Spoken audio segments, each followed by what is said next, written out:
آج جو اعتراضات کرتے ہیں نا ابو حنیفہ، شافعی، مالک، احمد بن حنبل، چاروں فقہ پہ، ان میں یہ مسئلہ، فلان کتاب میں یہ غلط مسئلہ، آپ کہو میں چھوڑ دیتا ہوں چاروں کو، چلو بھائی چھوڑ دیتا ہوں، آپ کے پاس کوئی قانون مرتب ہے تو بتا دو، اس کو فالو کر لوں گا. تو ان کے پاس بھی کوئی مرتب قانون کوئی ہے ہی نہیں. وہ فوراً جواب میں کہیں گے قانون کیا، ہمارا قانون تو 1400 سال پہلے وجود میں آ گیا تھا، قرآن حدیث. تو ابے اس قرآن و حدیث سے کسی نے مسائل ریٹن فارم میں لکھے تو ہوں گے نا. یہ اب تک امت ایسی بانٹ چلی آ رہی ہے، جو اسلامی حکومتیں، خلافتیں چلی ہیں، 1200 سال 1300 سال اسلامی خلافتیں چلی ہیں، وہ کیا ریٹن لا کے بغیر چلی ہیں؟ یا جج کو اختیار تھا کہ بخاری مسلم میں دیکھ کے جب بھی کوئی کسی کے پاس کیس آتا ہے بخاری مسلم کی اسٹڈی کر کے اس کا فیصلہ حل کرتا ہے؟ کیا دنیا میں کوئی عدالت اس طرح چل سکتی ہے؟ ہمیشہ ریٹن میں ایک چیز ہوتی ہے بھائی، قرآن و حدیث میں غور و فکر کر کے ایک لا ریٹن فارم میں آ گیا. آپ جج کو دیکھو نا، جیسے ہی وکلا اور ججز آپس میں بحث کرتے ہیں تو جج فوراً، وکیل کیا کہتا ہے، فلاں کتاب، قانون کی فلاں کتاب میں فلاں شقی ہے، تو وہ متن پڑھتا ہے. جج کے پاس اتنا ٹائم نہیں ہوتا، نہ سپریم کورٹ کے پاس کہ وہ ہر مسئلے میں نئے سرے سے تحقیقات کر رہے ہوں. تو جب قرآن و سنت دنیا میں آیا، اس کے بعد جب اسلامی حکومتیں پھیلنا شروع ہوئی ہیں، تو اس دور کے فقہا نے، محدثین نے مل جل کے قرآن اور سنت سے جو مسائل تھے نا، لا، اس کو ریٹن فارم میں لکھ لیا. سمجھتے ہو کہ نہیں سمجھتے؟ عوام کے لیے ایک چیز ریٹن فارم میں آ گئی. اب آپ نے وضو کے مسائل دیکھنے ہیں، اس پہ آپ کو کتابیں ملیں گی. نماز کے مسائل دیکھنے ہیں، اس پہ آپ کو کتابیں ملیں گی. وراثت کے مسائل دیکھنے، اس پہ آپ کو کتابیں ملیں گی. تو یہ چاروں ائمہ نے یہ کام کیا، ان کا قانون مرتب ہو کے ہمارے سامنے آ گیا. ان میں بہت سی چیزوں میں اتفاق ہو گیا، کچھ چیزوں میں اختلاف ہو گیا، لیکن ریٹن میں ایک چیز آ گئی، اور ایسی ریٹن میں آئی ہے کہ صدیوں لوگ اس کو فالو کرتے رہے ہیں، صدیوں تک. اب کیا مسئلہ ہے؟ اب آپ کہہ رہے ہو یہ غلط ہے تو آپ صحیح لے آؤ مارکیٹ. آپ کہہ رہے ہو میں صحیح ہوں، میں قرآن حدیث کی بات کرتا ہوں، تو بھائی آپ جو بات کر رہے ہو وہ الگ ہے، وہ والا کیا کر رہا ہے؟ وہ قرآن حدیث کی بات کر رہا ہے، وہ کیا ہے؟ وہ الگ ہے. وہ والا کر رہا ہے، الگ ہے. تو آپ مل جل کے قرآن حدیث کی روشنی میں اتفاق رائے سے ایک لا مرتب کیوں نہیں کر لیتے؟ اس کا جواب یہ ہوگا اب یہ پاسبل نہیں ہے، اتفاق ہوگا ہی نہیں.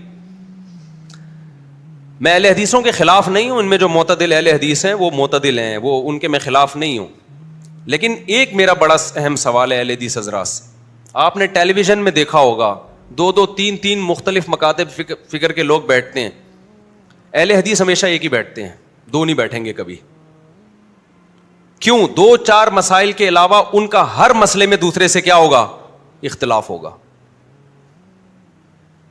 کوئی ایک اہل حدیث عالم ایسا نہیں ہے جو اہل حدیث مکتبہ فکر کو کا نمائندہ ہو. آپ دیکھ لیں، کوئی ایک بھی نہیں ہے. کیونکہ وہ جو رائے پیش کریں گے نا، دوسرے اہل حدیث کی رائے قرآن و سنت کی روشنی میں اس کے خلاف، تیسرے کی اس کے خلاف، چوتھے کی اس کے خلاف. ابھی کچھ دن پہلے کے اہل حدیث عالم آئے تھے، مجھے بھی بڑی عزت دیتے ہیں، میں بھی ان کو بڑی عزت دیتا ہوں. میں نے ان سے کہا، میں نے کہا دیکھیں 4 مکاتب فکر ہے نا، قرآن و سنت کی روشنی میں 4 قانون کے متن ہیں جو مرتب ہو گئے اور صدیوں سے اس پہ لوگ چلتے آ رہے ہیں. ہمیں اس پہ اصرار نہیں ہے کہ لوگ ان 4 کو فالو کریں. ہم کہتے ہیں 5واں بھی ہو جائے تو کوئی حرج نہیں ہے وہ بھی قرآن و حدیث سے ہی ہوگا نا. تو آپ ایک 5واں فقہ مرتب کریں. آپ سمجھنے کہ نہیں سمجھ، تاکہ ہمیں پتا ہو کہ یہ اہل حدیث مکتبہ فکر ہے اور یہ ان کی مخصوص کتابیں ہیں اور یہ ان کا لا ہے. تاکہ ہم کہیں بھائی جو ان 4 پہ نہیں چلنا چاہتا، چلو وہ اہل حدیث بن جائے، لیکن وہ پھر اس پہ چلے نا. جب وہ اہل حدیث بنتا ہے تو ادھر اہل حدیث کچھ اور، وہ والے اہل حدیث کچھ اور، وہ والے اہل حدیث کچھ اور. نتیجہ کیا نکلتا ہے؟ وہ ایک شخص کی تقلید پہ آ جاتا ہے. اس سے امت تباہ ہو جائے گی. ہر شخص جب اپنے فلاں، وہ فلاں کو کا مقلد ہے، وہ فلاں کا مقلد ہے، وہ فلاں کا مقلد ہے، وہ فلاں کا مقلد ہے، تو یہ امت سمٹنے کے بجائے سمٹے گی یا مزید بکھرے گی؟ یہ تو سمٹنے کے بجائے مزید بکھرتی چلی جائے گی. صرف طلاق کے مسائل میں ہی اہل حدیثوں کے اتنے سارے اقوال ہیں. بعض اہل حدیث کے نزدیک 1 طلاقیں 1 ہوتی ہیں. ہمارے یہاں جس نے طلاق دی وہ ان اہل حدیثوں سے جا کے فتویٰ لے کر آتا ہے جو 1 کو کیا کہتے ہیں؟ 1 کہتے ہیں. حالانکہ سارے اہل حدیث 1 نہیں کہتے. بعض اہل حدیث کہتے ہیں 1 کتنی ہوتی ہیں؟ 3 ہوتی ہیں. اب جو اہل حدیث 3 طلاقیں دے گا وہ اس اہل حدیث کو فالو نہیں کرے گا جو 3 کو 3 کہہ رہا ہے. حنفیوں میں پوری روئے زمین میں جہاں بھی جائیں گے 3 کتنی ہوں گی؟ حنفی کے پاس بھاگنے کا راستہ نہیں ہے, شافعی کے پاس بھاگنے کا راستہ نہیں ہے, مالکی کے پاس بھاگنے کا راستہ نہیں ہے, حنبلی کے پاس بھاگنے کا راستہ نہیں ہے. اہل حدیثوں کے پاس بھاگنے کا بہت راستہ ہے. وہ 3 کو 3 کہہ رہا ہے, چلو وہاں سے چلے جاؤ. وہ 3 کو کتنی کہے گا؟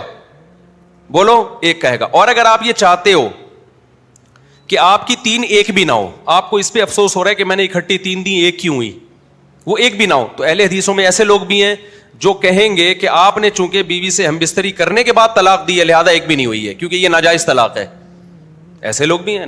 یقین نہ آئے تو میں آپ کو حوالہ دکھا دوں گا, میرے پاس کتاب پڑھی ہوئی ہے, بہت بڑے اہل حدیث کے عالم ہیں. انہوں نے کہا اگر کسی نے بیوی سے دوسری طلاق میں, وہ کہتے ہیں کہ اگر پہلی آپ نے دی اور رجوع نہیں کیا اور اگلے مہینے میں دوسری دے دی تو دوسری نہیں ہوگی, پہلے سے رجوع کرنا پڑے گا پھر دوسری ہوگی. یہ بھی اہل حدیث کا مذہب ہے. اور بعض کہتے ہیں نہیں, اگر پہلی سے رجوع نہیں کیا اگلے طہر میں دوسری دی ہے تو دوسری ہو جائے گی. آپ نے حالت حیض میں طلاق دی, چاروں امام اتفاق کرتے ہیں ہو گئی طلاق. لیکن اہل حدیث میں کچھ کہتے ہیں حالت حیض میں 3 دے دی تو 1 بھی نہیں ہوگی, بعض کہتے ہیں 3 دے دی تو 1 ہوگی. تو بیسیوں اور سب کے قرآن و حدیث کی روشنی میں فتویٰ دے رہے ہیں سب. سمجھ میں آ رہی ہے بات کہ نہیں آ رہی ہے؟ تو یہ لا کیسے چلے گا بھائی, یہ ملک کا قانون کیسے بنے گا؟ تو میں پھر بتا دوں, مجھے اہل حدیثوں سے کوئی نفرت نہیں ہے, دوسروں سے 1000 گنا بہتر ہے. وہ بدعتوں کا ارتکاب نہیں کرتے, عقائد میں صحیح ہوتے ہیں. لیکن آپ اگر ایک چیز کی طرف لوگوں کو دعوت دے رہے ہیں تو آپ کے بڑے بڑے علماء مل کے ایک متن مرتب کریں اور بولیں یہ 5واں فقہ ہے. اگر آپ کہیں ہمارا کوئی فقہ شقہ نہیں, ہم قرآن حدیث کو مانتے ہیں, تو اس کا مطلب بزبان حال آپ یہ کہہ رہے ہو کہ ابو حنیفہ شافعی وہ تورات انجیل کو مانتے تھے, وہ قرآن حدیث کو نہیں مانتے تھے. تو انہوں نے جیسے ایک فقہ مرتب کیا ہے اس پہ لوگ چل رہے ہیں, صدیوں سے چل رہے ہیں. حکومتیں, فقہ حنبلی تو سعودی عرب کا آفیشیل قانون ہے. سعودی عرب نے کیوں ججوں کو اجازت نہیں دیتی کہ قرآن حدیث کی روشنی میں فیصلہ کرو؟ سعودی عرب کو پتا تھا 2 دن بھی کنٹری چل نہیں سکے گا, اس لیے کہ ایک کیس اس عدالت میں جائے گا, جج قرآن حدیث سے غور کرے گا, اجتہاد کرے گا, وہ رزلٹ کچھ اور آئے گا. ادھر عدالت میں جائے گا, اس کا اجتہاد, اور جج اگر دیانتدار نہیں ہے تو وہ جان کر خیانت کرے گا قرآن حدیث میں.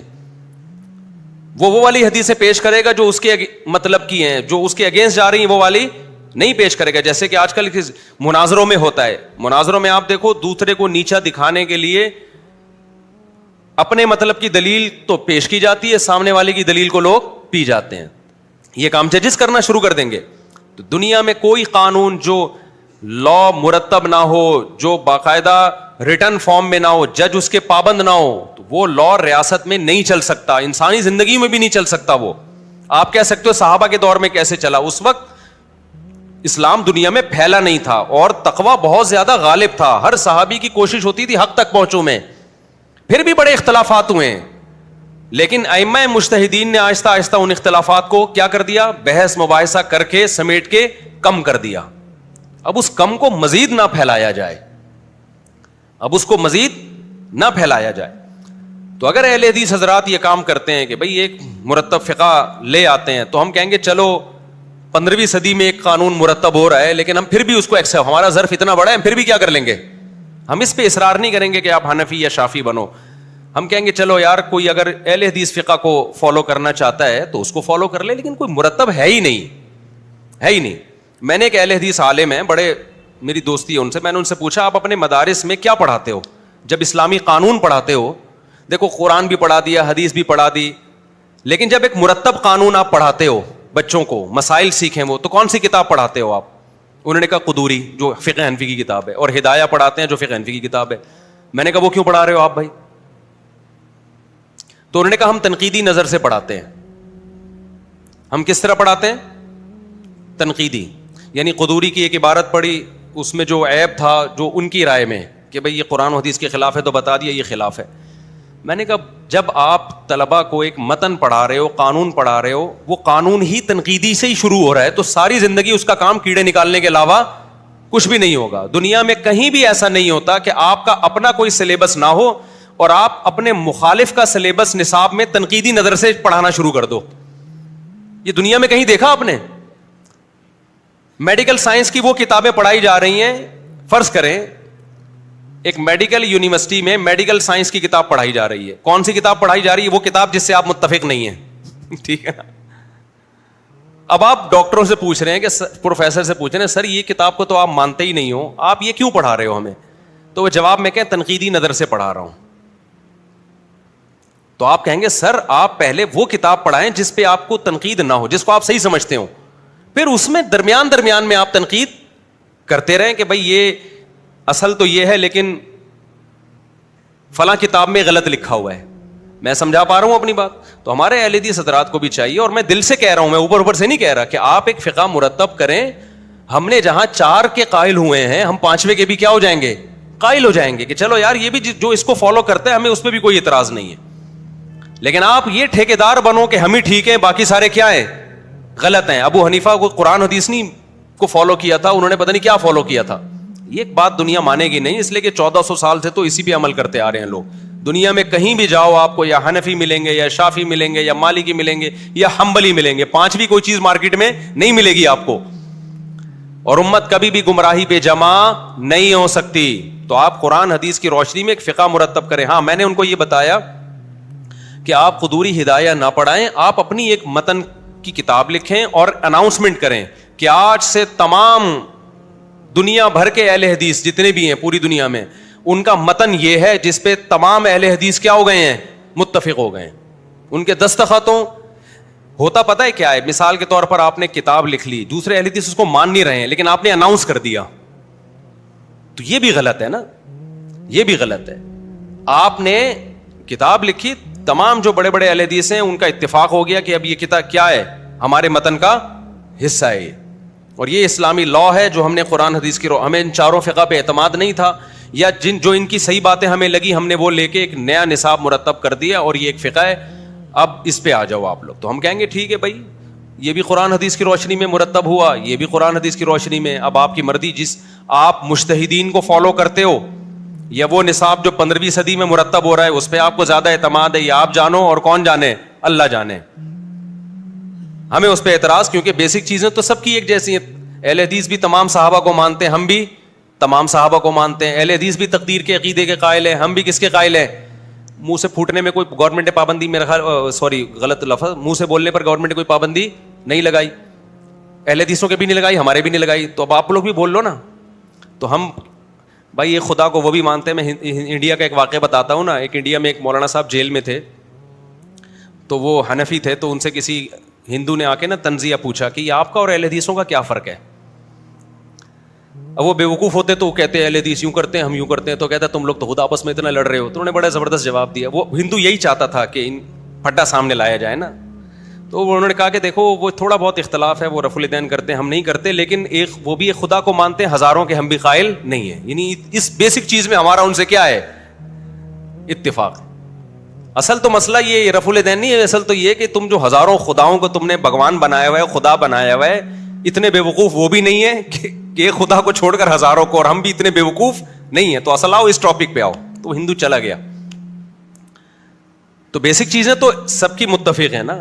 ایک خدا کو ہم بھی مانتے ہیں, وہ بھی ایک خدا کو. ختم نبوت کے ہم بھی قائل ہیں, وہ بھی قائل ہیں, اور ختم نبوت پہ سب نے مل کے محنت کی ہے. ابھی جو بل پاس ہوا ہے الحمدللہ, یہ صحابہ کرام کی جو کی توہین نہیں کر سکے گا کوئی بھی پاکستان میں. تو اس میں اہل حدیث, خاص طور پہ مولانا احتشام صاحب کا تو میں شکریہ ادا کرتا ہوں, احتشام الہی ظہیر صاحب کا. ان کی بھی بڑی اس میں ایفرٹس ہیں, جو اہل حدیث کے بڑے عالم ہیں, اور بھی دوسرے ہر طرح کے تمام مکاتب فکر کی اس میں کوشش ہے.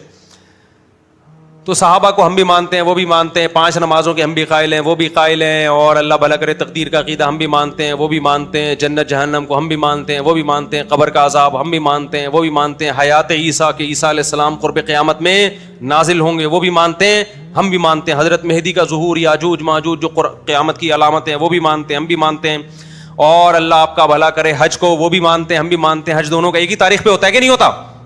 ان کا حج بھی میرے بھائی 9 ذی الحجہ کو ہوتا ہے, ہمارا والا بھی 9 ذی الحجہ. قربانی 10 دن, وہ بھی 10ویں دن قربانی کرتے ہیں. کچھ ان میں قائل ہیں جو چوتھے دن بھی کرتے ہیں, لیکن میجورٹی میرا خیال ہے اس کی قائل نہیں ہے. تو 3 دن تک تو سبھی قائل ہیں نا قربانی کے, وہ بھی قائل ہیں, ہم بھی قائل ہیں, اور اللہ بھلا کرے وراثت سب کی ایک جیسی ہے نا. ایسا تو نہیں ہے کہ اہل حدیث کہیں بیوہ کا اتنا حصہ ہم کہیں نہیں اتنا تھوڑا بڑھا دو, ایسا بھی نہیں ہے. تو ساری چیزیں مل ملا کے ٹانگیں تھوڑی وہ زیادہ چوڑی کرتے ہیں, ہم تھوڑی سی پتلی کر لیتے ہیں. کیا کیا ہے تو اس لیے میں ان کو اہل سنت والجماعت سے خارج نہیں سمجھتا. بعض لوگ جو کہتے ہیں اہل حدیث اہل سنت سے, یہ بالکل غلط ہے, یہ غلو ہے, مبالغہ ہے. ایک صاحب نے تو بہت حد کر دی کہ ایک ہاتھ سے مصافحہ جائز نہیں ہے. میں نے کہا کیوں جائز نہیں ہے؟ کہتے ہیں اہل حدیث کا شعار ہے یہ ایک ہاتھ سے. ہم تو کہتے ہیں بہتر ہے 2 ہاتھ سے کرو. تو میں نے کہا اہل حدیث کے شعار کی وجہ سے ایک ہاتھ سے مصافحے کو حرام کہہ دینا, کوئی کافر تو ہندو تھوڑی ہے جس سے مشابہت حرام ہو بھائی. تو کچھ غلو ادھر سے بھی ہوتا ہے, لیکن ادھر سے بھی تباہ کے غلو ہوتا ہے. کچھ اہل حدیث ہیں میرے پیچھے نماز نہیں پڑھتے, بولتے ہیں یہ رفع الیدین نہیں کرتا لہذا اس کی نماز نہیں ہوتی. بعض نے تو کہا یہ کافر ہے کیونکہ حدیث چھوڑ کر ابو حنیفہ کو فالو کر رہا ہے, اس کی رائے ہے تو نماز ہی نہیں پڑھتا. تو وہ غالیوں کی میں بات نہیں کر رہا, وہ تو ادھر بھی ہیں اور ادھر بھی ہیں. میں معتدل لوگوں کی بات کر رہا ہوں. تو میں معتدل علماء سے ہی مخاطب ہوں اہل حدیث کے, کہ آپ ایک فقہ باقاعدہ مرتب کر لیں, کیونکہ اختلاف بہت زیادہ ہے. یہ جب تک ختم نہیں ہوگا جب تک ریٹن فارم میں مرتب نہیں ہوگا, اور پھر آپ کا مفتی اس متن کا پابند ہوگا کہ اس پہ فتویٰ دے. اس کی میں ایک مثال دیتا ہوں. دیکھو ہم جب فتویٰ دیتے ہیں نا, قرآن حدیث میں ہر آدمی کی اپنی تحقیق ہوتی ہے, لیکن ہم پابند ہوتے ہیں کہ جو 1400 سال سے ریسرچ چلی آ رہی ہے, آپ نے کوئی نئی ریسرچ مارکیٹ میں نہیں لانی ہے, آپ اس کے پابند ہیں, اسی پہ فتویٰ دیں آپ. اگر آپ نے اس سے ہٹنا ہے تو پھر علماء کا پورا پینل بیٹھے گا, غور و فکر ہوگا, اس کے بعد اس کے خلاف فتویٰ دیا جائے گا. جیسے کہ ایسا بھی ہوا ہے, اگر ہم اندھے مقلد ہوتے تو بہت سے مسائل میں ہم فقہ حنفی کو چھوڑتے نہیں. چھوڑا ہے بہت سے مسائل میں, لیکن ایسا نہیں ہے کہ ایک بندہ وہاں سے اٹھا اس نے چھوڑ دیا, وہاں سے اٹھا, بلکہ باقاعدہ علماء کا پینل بیٹھا ہے, بحث مباحثہ ہوا ہے کہ بھائی یہ فتویٰ چلنے کے قابل نہیں ہے مارکیٹ میں, زمانہ تبدیل ہو چکا ہے, اس کے لحاظ سے بعض مسائل چینج ہو جاتے ہیں, تو اس میں پھر دوسرے فقہ پہ فتویٰ دیا گیا. لیکن اہل حدیث حضرات میں مسئلہ یہ ہے کہ ادھر کوئی فتویٰ دے رہا ہے, ادھر کوئی فتویٰ دے رہا ہے, ادھر کوئی فتویٰ دے رہا ہے. عوام دیکھتی ہے کہ اس کو پتہ چلتا ہے کہ وہاں سے فتویٰ آپ کو آپ کی مرضی کا ملے گا, وہ وہاں پہنچ جاتے ہیں. تو اس لیے ایک مرتب فقہ ہونا چاہیے, اور اس میں ایک چیز کا خیال ہونا چاہیے کہ اجماع امت کے خلاف کوئی فتویٰ نہ دیا جائے. جیسے 3 طلاق میں اجماع امت کے خلاف ہے یہ 3 طلاق کو ایک کہنا, بہت زیادہ اس میں یہ کر لیا جائے کہ متن میں کوئی ایسی چیز نہیں آئے گی جو اجماع امت کے خلاف ہوگی. اگر کسی نے فتویٰ دینا تو اپنی ذاتی رائے ہوگی اس کی, وہ اپنے بند کمرے میں اپنے دارالفتہ میں دے. جو اہل حدیث متن تیار کریں گے اس میں اجماع امت کے خلاف کوئی مسئلہ نہیں آئے گا, یہ اس کو پہلے پابند کر دیا جائے تو پھر ہم اس کو بھی قبول کر لیں گے. لیکن کچھ ہو تو نا, ابھی مسئلہ کچھ سفر میں اتنا زیادہ ہے کہ وہ کہہ رہے 78 کلومیٹر پہ قصر شروع ہوتی ہے, دوسرا کہہ رہے. ہمارے ایک جاننے والے اہل حدیث, ان کو پشاور میں ایک گھر سے دوسرے گھر جانا تھا, وہاں انہوں نے قصر کرنا شروع کر دی. ابے بھائی آپ سفر کہاں کر رہے ہیں, میں یہاں سے وہاں جا رہا ہوں نا, سفر ہے یہ میں مذاق نہیں کر رہا. اور 2 نمازیں اکٹھی بھی پڑھنا شروع کر دی وہیں پہ. تو کہاں, یعنی یہ تو امت کیا ہو جائے گی, بے لگام اونٹ کی طرح ہو جائے گی, شتر بے مہار کی طرح. وہ کچھ کہہ رہا ہے, وہ کچھ کہہ رہا ہے, وہ کچھ کہہ رہا ہے, وہ کچھ کہہ رہا ہے. تو اس سے کیا ہوگا, آہستہ آہستہ لوگ دین سے بیزار ہونا شروع. لوگ کہیں گے کوئی ایک چیز ہے ہی نہیں, ادھر جاؤ کچھ, ادھر جاؤ کچھ, ادھر جاؤ. اور اگر بہت زیادہ براڈ مائنڈڈ بن کے غامدی صاحب کی طرف چلا گیا, دعوت و غامدی صاحب کا بھی یہی ہے, میں جو بیان کرتا ہوں قرآن و حدیث کی روشنی میں. جب ان سے کہا جائے یہ پوری امت گمراہ تھی جو اس کے خلاف چل رہی تھی, وہ کہیں گے میں امت کو فالو نہیں کرنا, میں نے کس کو فالو کرنا ہے, قرآن. تو لیبل تو ان کا بھی بڑا اچھا ہے. تو زیادہ جب براڈ مائنڈڈ بنو گے آپ تو پھر آپ کا کل پیپر ہوگا اور آپ آج رمضان کا روزہ چھوڑ رہے ہوگے. اور اجتہاد یہ ہوگا کہ قرآن حدیث کی روشنی میں نبی صلی اللہ علیہ وسلم نے سفر میں چونکہ روزہ توڑا ہے, جہاد کا سفر تھا تو وہ بھی ضرورت تھی, تو یہ بھی ایک دنیا مسافر خانہ ہے. اور یہاں بھی یہ بھی بڑا جہاد ہے. آپ سی اے کا آخری پیپر چل رہا ہے آپ کا, اگر آپ فیل ہو گئے تو اگلے سیمسٹر میں بھاری بھرکم فیسیں ادا کرنی پڑیں گی اور ملک ترقی میں پیچھے چلا جائے گا. تو لہذا آپ کا کل پیپر ہے تو آپ روزہ توڑ لیں. تو اجتہاد تو یہ بھی ہے میرے بھائی, لیبل تو یہاں بھی ہے, اور کوئی نہ کوئی نص کا حدیث کا حوالہ تو محترم بھی دیتے ہیں. موسیقی بھی سب جائز ہو گئی اور سب کچھ, تو ریفرنسز سب کے پاس ہوتے ہیں. تو ایک امت ایسے بے لگام اونٹ کی طرح امت کا برباد ہوگی نا کہ آپ کی سوچ ہے. اور یہاں زیادہ نہیں مسائل ہو رہے, غیر مسلموں کے لیے مسائل زیادہ ہو رہے ہیں. دیکھو پہلے جب کوئی غیر مسلم مسلمان ہوتا تھا, واریت کی بھیٹ نہیں چڑھتا تھا. وہ جس ملک میں جو فقہ رائج ہوتا نا, غیر مسلم اسی فقہ میں داخل ہوتا تھا. جیسے بر صغیر میں جب اسلام آیا تو فقہ حنفی کی شکل میں آیا. یہاں جتنے ہندو مسلمان ہوئے, جتنے عیسائی مسلمان ہوئے, ڈائریکٹ فقہ حنفی کو انہوں نے فالو کرنا شروع کر دیا. کلمہ نبی کا پڑھا انہوں نے, لیکن اسلامی قانون جو مرتب تھا وہ فقہ حنفی تھا, تو اس کو فالو کرنا شروع کر دیا انہوں نے کہ بھائی سب یہاں پر علماء بھی حنفی ہیں, سب لوگ ہیں, تو چلو اس کو. کوئی فرقہ واریت ہوئی اس کو علماء نے بتا دیا کہ اگر تم ملیشیا جاتے ہو وہاں شافعی ہیں وہ بھی برحق ہیں, تو ان پہ اعتراض نہ کرنا. اس نے کہا ٹھیک ہے بھائی, چاروں مکاتب فکر ہیں, سب کی اپنی اپنی ریسرچ ہے, اور یہ اختلاف صحابہ کرام میں بھی تھے, نبی نے اس کو باقی رکھا, ختم نہیں کیا, تو ٹھیک ہے. مسئلہ آسانی سے حل ہو گیا کہ نہیں ہو گیا؟ اب جب کوئی غیر مسلم مسلمان ہو رہا ہے نا, اچھا ملیشیا میں کوئی مسلمان ہوا تو وہاں فقہ شافعی ہے, تو ڈائریکٹ کیا ہوا, وہ شافعی فقہ کو فالو, اسی طرح نماز پڑھنا شروع کر دی اس نے. وہ علماء سے مسئلہ پوچھتا, علماء اسی کے مطابق بتا دیتے. یہاں والوں سے پوچھتا تو کہتے وہ بھی ٹھیک ہے بھائی. اب مسئلہ کیا ہے کہ اب کوئی غیر مسلم مسلمان ہوتا ہے نا, وہ ایسا بوکھلا جاتا ہے کہ اس کی کھوپڑی گھوم جاتی ہے طبیعت سے.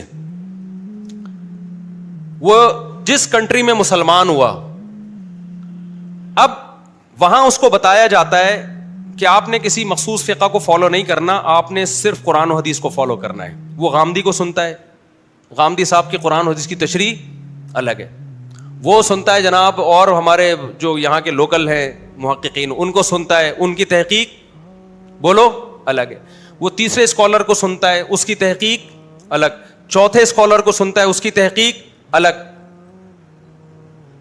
تو پھر جب وہ اسلامی لا کی طرف آتا ہے, اسلامی لا کی طرف آتا ہے نا کہ ماضی میں کس لا کو فالو کرتے رہے ہیں, تو اس کو 4 ہی لا ملتے ہیں, حنفی, شافعی, مالکی, حنبلی, جو یونیورسٹی میں پڑھائے جاتے رہے.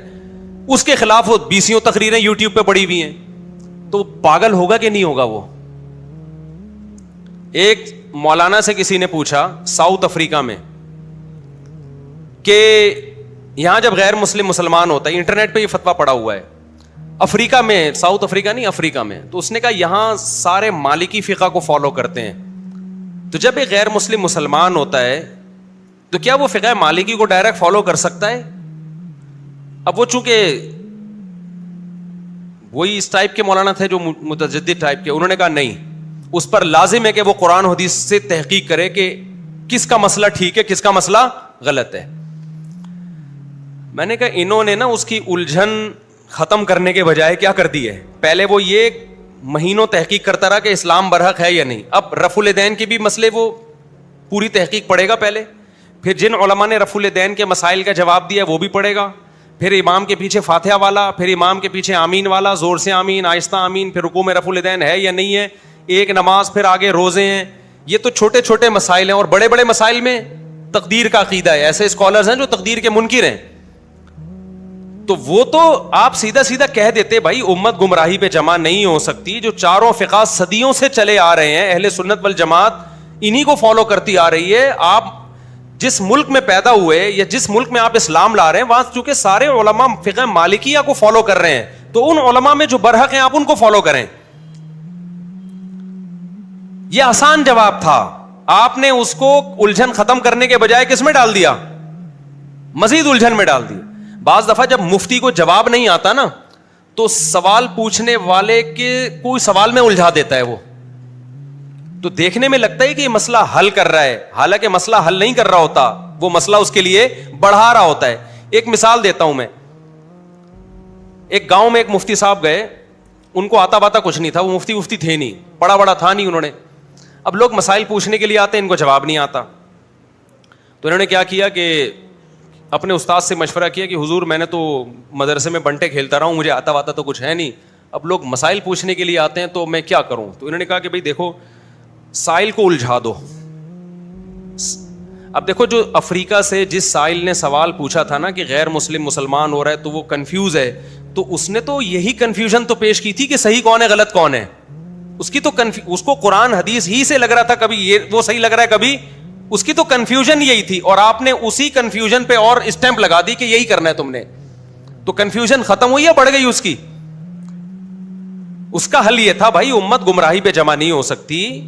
یہ چاروں اہل سنت والجماعت کے مکاتب فکر ہیں, اور یہ چاروں مجتہدین ایسے ہیں, ابو حنیفہ, مالک, شافعی, احمد, حنبل, ان کو پوری امت مانتی ہے, مخالف بھی ان کو مانتا ہے, اور ان کا فقہ حکومتوں میں چلا ہے, ہزار سال حکومتوں کا لا رہا ہی ہے. تو امت اتنی بڑی گمراہی پہ جمع نہیں ہو سکتی.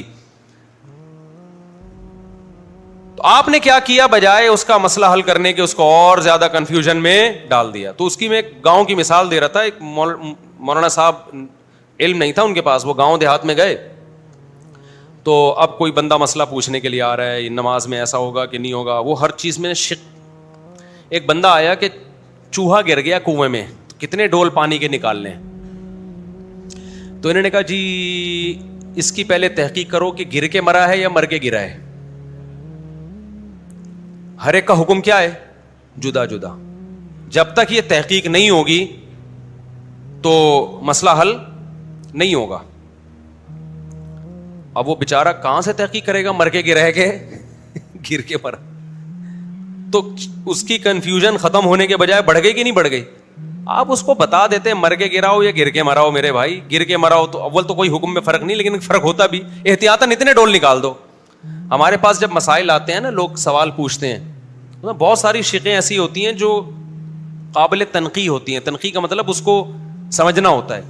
تو میں نے جو میرے ماتحتی میں کام کر رہے ہیں ان کو میں نے کہا ہوا ہے کہ کبھی بھی ایسا نہ کرو کہ سوال پہ سوال لکھ کے بھیج دو مستفتی کو. سوال پہ کیا لکھ کے بھیج دو کہ آپ نے یہ سوال پوچھا ہے لیکن اس پہ چند سوالات اٹھتے ہیں, یہ سوال کا وہ, اور مصیبت میں پھنس جاتا ہے. میں نے کہا سیدھا سیدھا, تبھی میں جو بھی سوال جمع کرتا ہوں فون نمبر ڈلواتا ہوں اس. میں نے کہا سیدھا سیدھا آپ نے فون کر کے اس سے جو چیزیں آسانی سے جواب دے سکتا ہے لکھ لو, جن کا جواب آسانی سے نہیں دے سکتا وہ اس کے بس میں ہی نہیں ہے, بعض چیزیں نہیں پتہ ہوتی تو ان کے بارے میں لکھ دو, اس کا مستفتی کو جواب معلوم نہیں ہے. اور اس کو ٹو دا پوائنٹ بات کرو اس کے سامنے, شقوں میں نہ ڈالو اس کو. کچھ چیزیں تجربوں سے سیکھتا ہے نا انسان, وہ پڑھ کے اور بوکھلا جاتا ہے یار یہ تو.